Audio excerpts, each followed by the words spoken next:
लालची चिड़िया। एक जंगल में पक्षियों का एक बड़ा सा दल रहता था।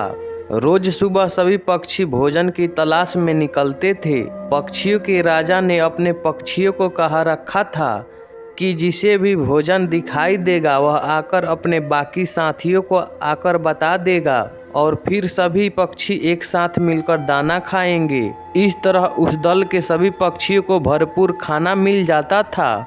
एक दिन भोजन की तलाश में एक चिड़िया उड़ते उड़ते काफी दूर निकल गई। जंगल के बाहर रास्ते तक आई। इस रास्ते से गाड़ियों में अनाज के बोरे मंडी जाया करते थे।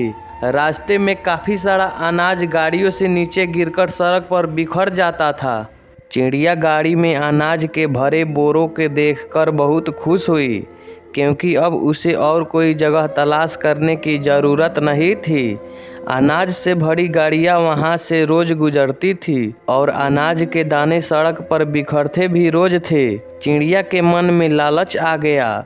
उसने सोचा कि उस जगह के बारे में वह किसी को नहीं बताएगी और रोज़ इसी जगह आकर पेट भर खाना खाया करेगी। उस शाम को जब चिड़िया अपने दल में वापस पहुंची, तब उसके बाकी साथियों ने देरी से आने का कारण पूछा। चिड़िया ने भी एक अनूठी झूठी कहानी सुना दी कि वह किसी तरह जान बचाकर आई है। उस रास्ते से तो इतनी गाड़ियां गुजर रही है, रास्ता पार करना मुश्किल है।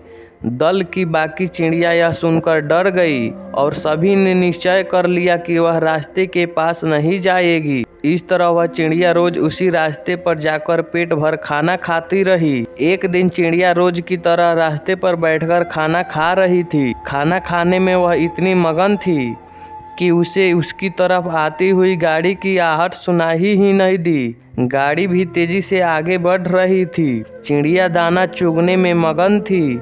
गाड़ी पास आ गई और गाड़ी का पहिया चिड़िया का कुचलता हुआ आगे निकल गया। इस तरह लालची चिड़िया अपने ही जाल में फंस गई। लालच बुरी बला है, कभी लालची मत बनो दोस्तों। धन्यवाद।